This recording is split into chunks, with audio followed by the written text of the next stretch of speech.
সুফিয়া খাতুনকে এই সম্পত্তি দখল বুঝিয়ে দেওয়া হলো। কেউ যদি কোনো হস্তক্ষেপ বা বাধা প্রদান করে তার বিরুদ্ধে কঠোর ব্যবস্থা নেওয়া হবে।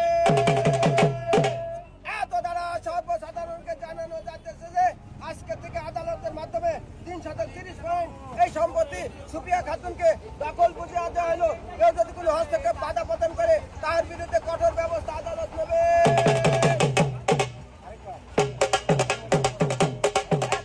সর্বসাধারণকে জানানো যাচ্ছে যে আজকে থেকে আদালতের মাধ্যমে অপসারণ করিয়া সুফিয়া খাতুনকে 330 জমি দখল বুঝিয়ে দেওয়া হলো। কেউ যদি কোনো হস্তক্ষেপ করে বা বাধা প্রদান করে তার বিরুদ্ধে কঠোর ব্যবস্থা আদালত নেবে।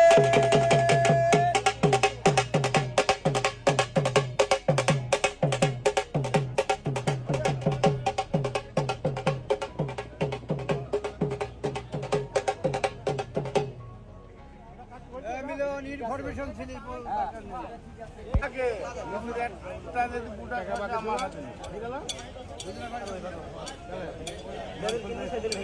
হ্যাঁ ভাঙি